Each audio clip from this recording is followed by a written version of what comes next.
Para continuar con nuestras lecciones acerca de estas enseñanzas con respecto al discipulado, hermanos, quiero traer en primer lugar a nuestra memoria algunas cosas que mencionamos en la lección número 1 de este curso, de estos estudios. Algunos componentes clave, ¿sí?, en el aspecto de la definición del discipulado del que estamos hablando, hermanos.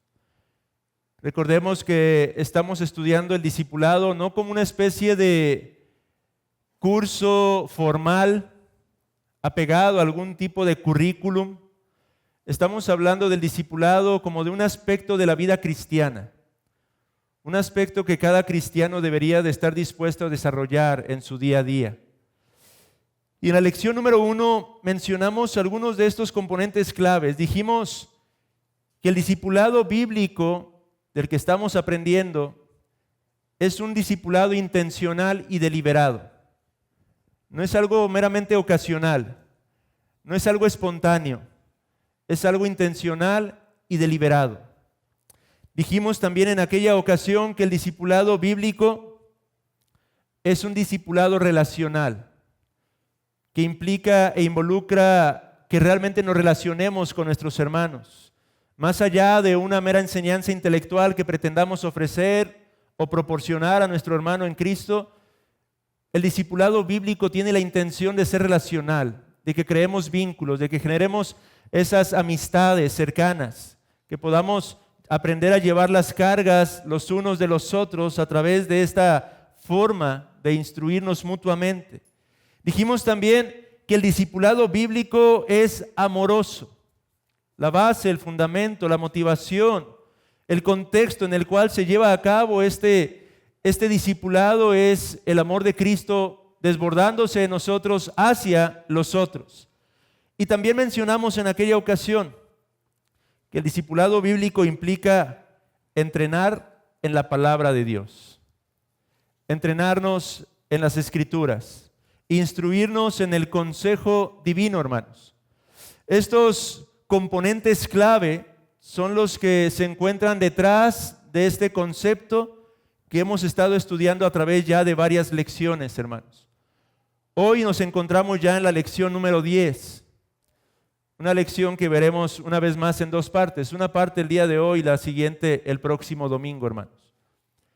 ¿Cuál es el aspecto que queremos estudiar el día de hoy? Este aspecto lo quiero introducir, ustedes ya tienen en sus boletines el tema, pero quiero introducirlo a través de que reflexionemos en algunos eventos posibles.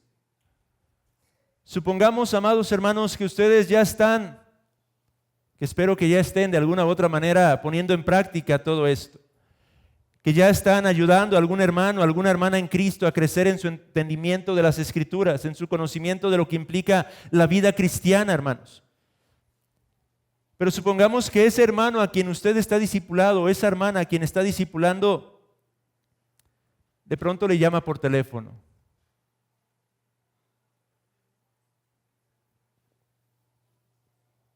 Y este hermano o esta hermana le dice: mi esposo o mi esposa acaba de sufrir un grave accidente.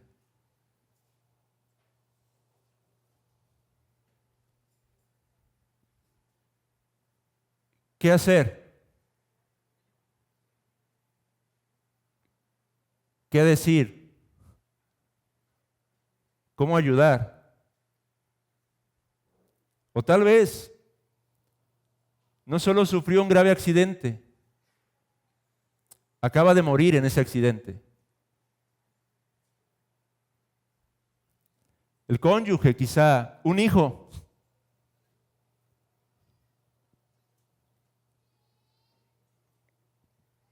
O piense en un escenario menos drástico. Ese hermano, esa hermana a quien está ayudando, le habla abrumado y le dice que acaba de perder su empleo, que fue despedido. ¿Cómo ayudar a esos hermanos? ¿Cómo orientar a esos hermanos? ¿Qué decir a esos hermanos? ¿O qué hay si esa hermana o ese hermano llega diciéndole, mi esposo, mi cónyuge, acaba de tomar sus cosas y se fue de la casa? Hermanos, estos son ejemplos de escenarios muy probables y posibles, puesto que estamos viviendo en un mundo caído. El mundo en el que vivimos es un mundo que no ha sido glorificado. De manera que día tras día cada uno de nosotros podemos enfrentarnos a las consecuencias de este mundo caído. A menudo la tragedia, la aflicción, las dificultades tocan a la puerta de nuestros hogares, de nuestras vidas, hermanos. Pero ¿cómo nosotros respondemos a esas situaciones? ¿Cómo usted podría y debería responder a esas oraciones? ¿Qué es lo que usted debería de hacer? ¿Cómo orar en una situación así? ¿Cómo orar por esa persona? ¿Qué texto bíblico tomar para poder tratar de ayudar en medio de una crisis de este tipo? ¿Cómo proporcionar algún tipo de consuelo a un hermano que se encuentra en una aflicción tan profunda como la de la pérdida de un ser muy cercano, muy querido? ¿Qué hacer en cada uno de esos casos, hermanos? Eso es lo que quiero abordar el día de hoy, en un sentido. Quiero que el día de hoy juntos podamos considerar algunos de los aspectos básicos de este tema tan importante, aún en el ámbito del discipulado. Porque el tema de hoy es discipulando personas que se encuentran heridas. Eso es algo que tenemos que considerar dentro de la ecuación de este servicio que somos llamados a llevar a cabo día tras día como cristianos, hermanos. A menudo ese hermano, esa hermana con la que estamos generando una estrecha relación puede llegar a encontrarse en dificultades y es parte de nuestra labor el poder estar de alguna u otra manera capacitados para servir a nuestros hermanos en medio de esas circunstancias. Es algo en lo que tenemos que estar dispuestos a ayudar a nuestros amados hermanos en Cristo. Ahora, para poder servir a un hermano, a una hermana que sufre, nosotros también tenemos que tener una mejor comprensión del sufrimiento en la vida cristiana. Es algo que nosotros tenemos que buscar cultivar en nosotros y en nuestros hermanos. De manera que tenemos que preguntarnos de entrada, ¿cómo veo yo el sufrimiento? ¿Cómo es que mi perspectiva del sufrimiento moldea mi fe? ¿Acaso hay alguno de mis pensamientos acerca del sufrimiento que es contrario a las Escrituras? ¿Y cómo es que mi visión del sufrimiento moldea la manera en la que yo procuro el cuidado de los demás? Es importante, hermanos, que nosotros desarrollemos una perspectiva bíblica acerca del sufrimiento como cristianos. Y es que debido a la forma, la cultura, la vida de la que estamos rodeados, es una regla general en nosotros el buscar el placer y evitar el dolor a como dé lugar. Esa es la realidad del contexto en el que vivimos, del mundo de Occidente.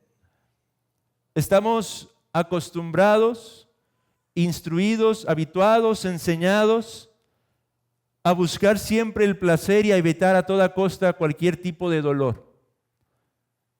Esa es la realidad que controla nuestra existencia en nuestra cultura, hermanos.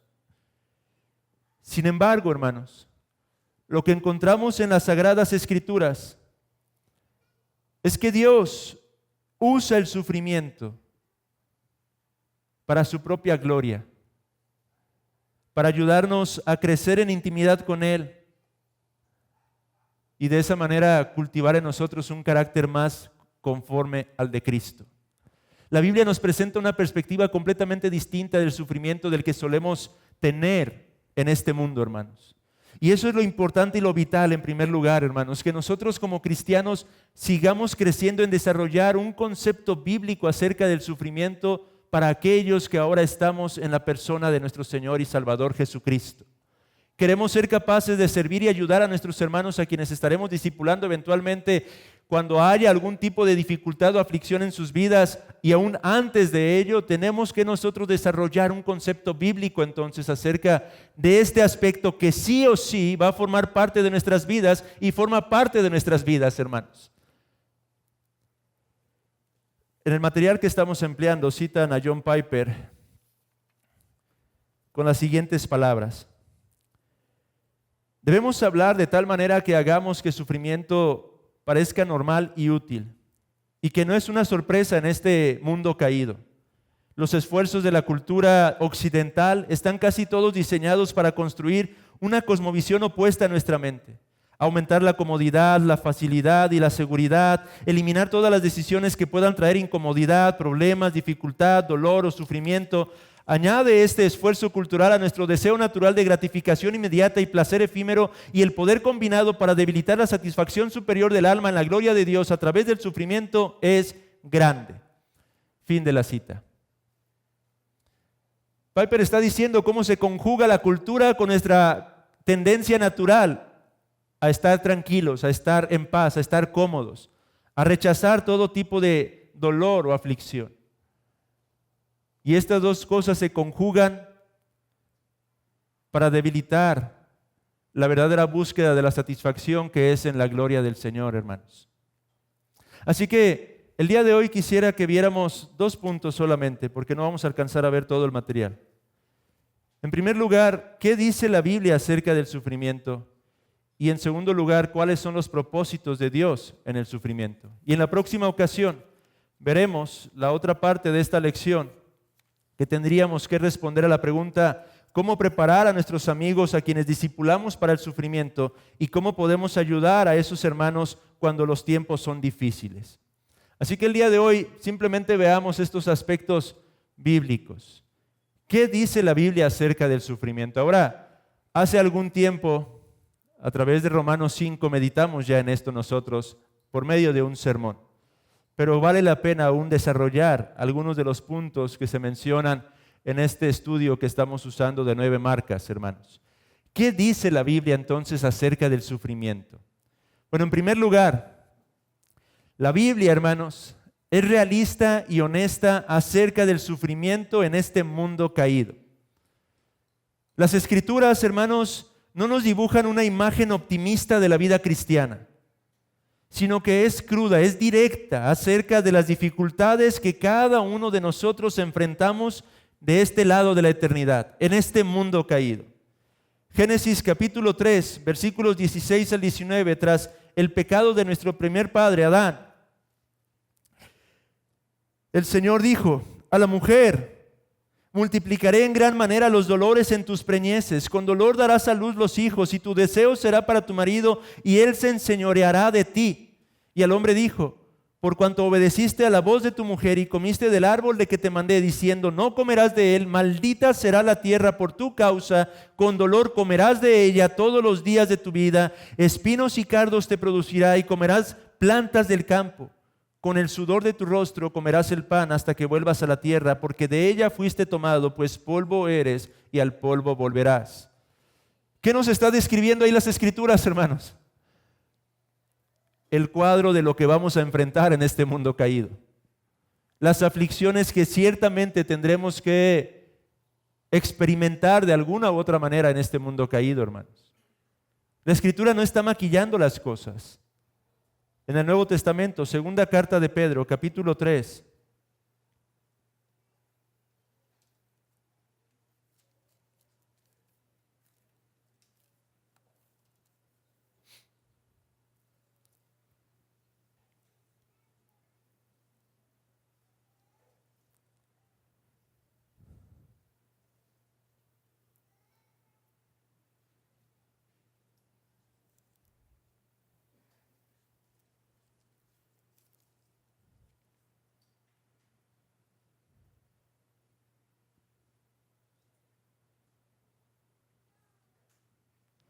Es el primera de Pedro, capítulo 3, versículo 8.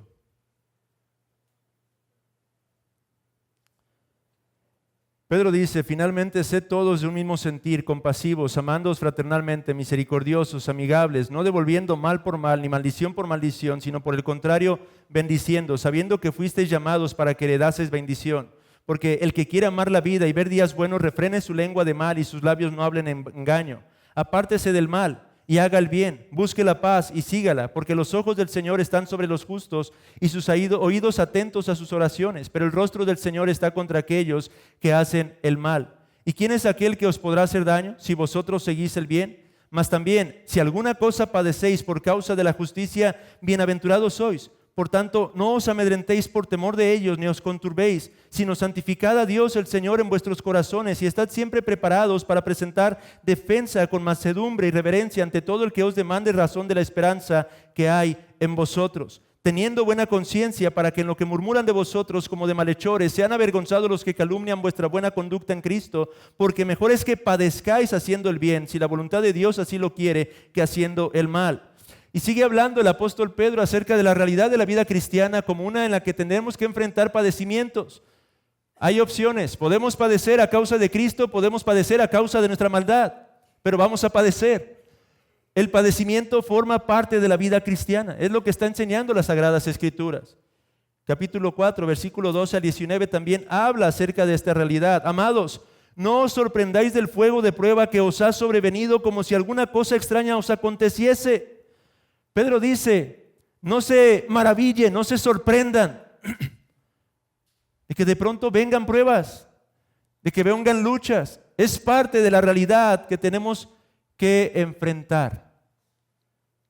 Sino gozaos, incluso dice, por cuanto sois participantes de los padecimientos de Cristo, para que también en la revelación de su gloria os gocéis con gran alegría. Así que, en primer lugar, ¿qué dice la Biblia acerca del sufrimiento? Bueno, la Biblia es realista y honesta acerca del sufrimiento en un mundo caído. Eso es lo primero que tenemos que considerar. En segundo lugar, tenemos que reconocer que la Biblia enseña que Dios es totalmente soberano y totalmente bueno. Dios es absolutamente soberano y absolutamente bueno. Sabemos de las Sagradas Escrituras que esto es verdad, aunque en tiempos difíciles nuestro pensamiento, nuestros sentimientos nos lleven a negar estas verdades. Nuestra mente a menudo puede preguntarse, ¿cómo es que un Dios bueno permite que le sucedan cosas malas a sus hijos, por ejemplo? Nuestros sentimientos a menudo nos dejan ver lo heridos que nos sentimos y por eso comenzamos a dudar de la bondad de Dios. Pero la Biblia no miente. Dios no miente. Dios siempre es veraz, aun cuando nosotros no lo sintamos. Él no cambia. Y esa es una realidad a la que a menudo tenemos que aferrarnos cuando nos encontramos en esas circunstancias.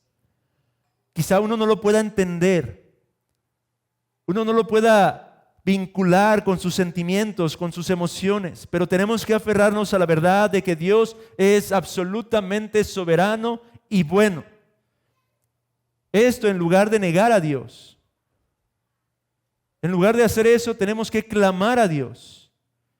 Al clamar a Dios estamos reconociendo su soberanía y su bondad, aún en medio de nuestra confusión y del dolor que estamos experimentando. De hecho, la cruz, hermanos, es la evidencia principal de esa soberanía y bondad de Dios. La soberanía de Dios al haber establecido y planeado absolutamente todas las cosas para que esto se llevara a cabo a fin de traer salvación y perdón de pecados a indignos hombres y mujeres como nosotros. Su bondad al revelar este camino de salvación, hermanos.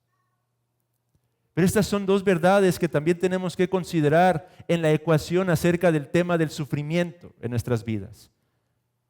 La Biblia no solamente es realista y honesta, sino que también nos lleva a considerar que Dios es absolutamente soberano y absolutamente bueno. Isaías 40 nos enseña esa verdad, no lo vamos a leer, pero nos habla acerca de la total soberanía de nuestro Dios, hermanos. Él está en control de cada circunstancia. Y muchos otros textos. No cae un pájaro en tierra fuera de la voluntad de Dios. Él controla cada detalle de este cosmos. Él no solo es el Dios trascendente, pero es el Dios cercano, el Dios inmanente, el Dios que se ha relacionado con los suyos. Y el Dios absolutamente bondadoso, hermanos. En tercer lugar, al mismo tiempo, tenemos que considerar que el hombre es pecador y responsable también de sus actos. El pecado viene del hombre y no viene de Dios. Decir lo contrario sería una blasfemia en contra de un Dios que es perfectamente santo. El hombre tiene una absoluta responsabilidad en las decisiones que a menudo toma de forma pecaminosa. Salomón describe cómo el necio cosecha necedad sobre su cabeza a través de la vida que vive. Hermanos, a menudo vamos a sufrir no tanto simplemente por causa de la justicia de Cristo, sino por nuestro propio pecado, por nuestras propias decisiones pecaminosas, por nuestros propios actos pecaminosos. Tenemos que incluir también eso en la ecuación acerca de las aflicciones.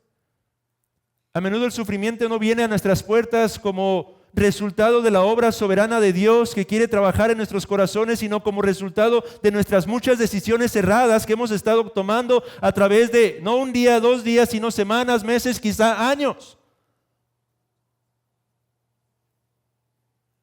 De manera que es algo que bíblicamente también tenemos que considerar en este aspecto de la aflicción que a menudo podríamos experimentar. Quizá una crisis económica, y uno podría pensar, es que Dios en su providencia está tratando conmigo. A menos que haya sido como con Job y te haya quitado todo de un día para otro, es probable que más bien tus decisiones financieras a través de los meses y los años te han llevado a donde estás. Y eso también es parte de lo que puede traer dolor y quebranto en nuestras vidas. Pero por otro lado, también tenemos que incluir esto, y es el hecho de que Dios utiliza todo para sus buenos propósitos, hermanos. Aún ese pecado, aún esas decisiones erradas, aún esas consecuencias que probablemente pudiéramos estar experimentando a causa de nuestros hábitos equivocados, errados, tenemos que considerar en la Biblia que se nos enseña que Dios es capaz de emplear todas esas cosas para sus buenos propósitos. Los hombres y las mujeres toman decisiones pecaminosas que a menudo les hieren a sí mismos y a los demás y cosechan dificultades en su propia vida y en la vida de los otros. Pero Dios usa todo, incluyendo esas decisiones necias y sus consecuencias, para sus buenos propósitos. Romanos 8:28, ¿cierto? Es el texto que muchos conocemos y citamos a menudo. A los que aman a Dios, todas las cosas obran para su bien. Y aquí hay algo sumamente importante, hermanos, que debemos de considerar y entender. A la luz de ese y muchos otros textos, hermanos, y esto es lo que veíamos en el sermón a través de Romanos 5, versículos 3 al 5. El sufrimiento para el cristiano ya no tiene que verse como un acto de juicio de parte de Dios. El creyente está en paz con Dios. No hay condenación para los que estamos en Cristo. Y esa es la razón por la que Pablo dice que nos gloriamos, nos jactamos en las tribulaciones. Porque la tribulación ahora tiene un efecto completamente distinto en la vida de los creyentes, hermanos. Aún esas tribulaciones causadas por nuestra necedad, hermanos, Dios las emplea para nuestro propio bien. Dios las usa para moldear nuestro corazón. Dios las usa para forjar en nosotros un carácter cada vez más conforme al de Cristo. Dios las usa para forjar en nosotros una cada vez más profunda esperanza de la gloria venidera. Dios las emplea con un propósito de bien para su pueblo, para sus hijos. A diferencia de cuando no estamos en Cristo, de los hombres que están fuera de Cristo. El no cristiano tiene que entender que esas aflicciones son una manera de juicio de Dios que le advierte acerca del juicio final al que se tendrá que enfrentar si no se arrepiente y pone su confianza en Jesús. Pero para nosotros eso ya ha sido quitado por la gracia del Señor.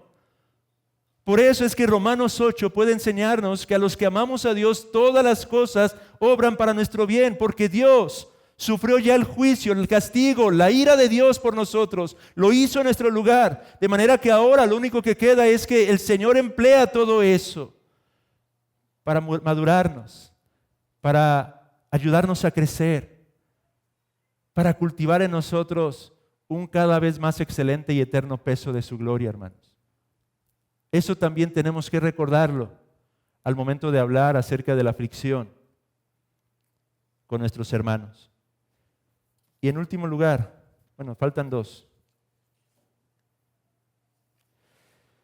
Dios construye cosas buenas en la vida de sus hijos, aún a través de las circunstancias difíciles. Sí, las circunstancias adversas no son nada agradables. Y la Biblia no nos dice que tenemos que gozarnos debido a esa circunstancia particularmente, a lo que experimentamos en esa circunstancia particularmente. No es lo que enseña la Escritura y ya lo expusimos en el sermón.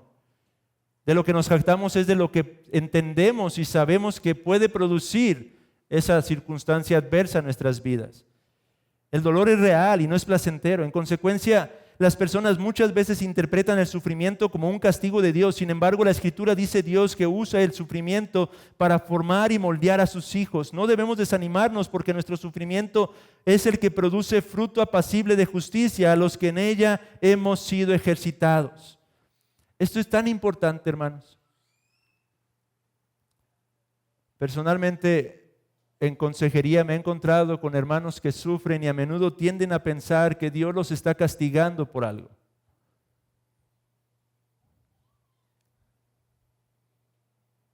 Al hablar así, estamos teniendo una seria deficiencia de nuestro entendimiento del Evangelio mismo. Otra vez, ya no hay más condenación en Cristo. Dios trabaja en nosotros, pero Él ya no es más un juez con el ceño fruncido, dirigiendo su rostro hacia su pueblo, hermanos. Es un Padre, nuestro Padre, un Padre amoroso, sabio, bueno, que tiene que emplear a veces medios dolorosos, sí, pero no por causa de que está airado contra nosotros y quiere castigarnos, no. Él está obrando en nuestras vidas para que nosotros podamos ser lo que Él se ha propuesto que seamos. Otra vez, conformados a la imagen de su Hijo Jesucristo. Cuando en medio de la aflicción solemos y somos tentados a estar pensando, Dios me está castigando, amado hermano, necesitas profundizar el Evangelio. Necesitas entender más a fondo la obra de Cristo, hermano. Su obra de justificación en favor de tu alma, la obra de regeneración, la adopción como hijos. Necesitas profundizar esas verdades para corregir tu deficiente percepción acerca del Dios que te ha rescatado y que ha entregado a su amado Hijo por causa tuya. Y si lo ha entregado a Él, Pablo dice, ¿cómo no nos dará juntamente con Él todas las cosas? Aún lo que necesitamos para poder enfrentar esas aflicciones, aún lo que necesitamos para poder sobrellevar esas dificultades, cualesquiera que éstas sean. Y último punto de esto, ¿cómo entonces deberíamos responder al sufrimiento como cristianos? Bueno, la respuesta siempre debería ser, según las Escrituras, volvernos a Él y no alejarnos de Él. Esto es lo que como creyentes somos llamados a hacer. La Biblia nos enseña esa realidad. En medio de la dificultad somos llamados a volver nuestro rostro hacia Él, no apartarnos de Él, no alejarnos de Él. Para aquellos que están padeciendo sufrimientos, hay muchas preguntas que deberían ser respondidas como, ¿qué hacemos para que las cosas mejoren? ¿O por qué está sucediendo esto? Sin embargo, la pregunta más importante que una persona puede hacer y responder es, ¿hacia quién nos volvemos en medio de nuestro sufrimiento? Esa es la verdadera pregunta que tendríamos que buscar contestar. No tanto qué hacer para que esto mejore o por qué está ocurriendo esto, pero hacia quién estoy volviéndome en medio de este sufrimiento. Esa es la clave, hermanos. Y eso es lo que nos enseña la Escritura con respecto a este tema. Ni siquiera acabé estos 2 puntos, ya es la hora. La próxima semana veremos cuáles son los propósitos de Dios en el sufrimiento, hermanos. Pero una vez más, este tema es tan importante, hermanos. Ciertamente esto es parte de nuestra vida cristiana. Y como creyentes tenemos que crecer y madurar en nuestra comprensión de este aspecto de nuestro día a día, hermanos. Es un aspecto en el que con toda seguridad a menudo tendrás que estar involucrado, hermano. Hoy mismo, en estos instantes, hay hermanos entre nosotros sufriendo, hay aflicciones entre nosotros, hay dificultades. Quizá tú mismo, hermano, eres uno que está enfrentando este tipo de aflicciones, de diversos índoles, de diversos tipos. Pero somos conscientes de esta realidad. Preguntémonos entonces, ¿hacia quién nos estamos volviendo en medio de estas aflicciones? ¿Cómo estamos atendiendo estas aflicciones? Deja de preguntarte por un momento, ¿qué hago para que esto cambie? ¿Qué hago para que esto mejore? Es sabio buscar la manera, si es aflicción causada por tu propia negligencia, bueno, buscar la forma de corregir. Pero dice Proverbios, encomienda al Señor tu camino y Él enderezará tus veredas. Volvámonos a Dios. Deja de estar tratando de descubrir por qué está ocurriendo esto. Bueno, la Biblia es clara, porque estás en un mundo caído, hermano. Porque aún no has sido glorificado. Porque es parte de tu vida. Y porque Dios, en su soberanía, ha determinado hacer uso de estas cosas para forjar en ti el carácter de Cristo. Esa es la razón más fundamental del sufrimiento. Pero una vez más, la clave es hacia quién nos estamos volviendo en medio de la aflicción. Que el Señor nos ayude, hermanos, para seguir considerando estos aspectos en el contexto en el que los estamos estudiando, que es el discipulado relacional, hermanos. Amén. Vamos a orar.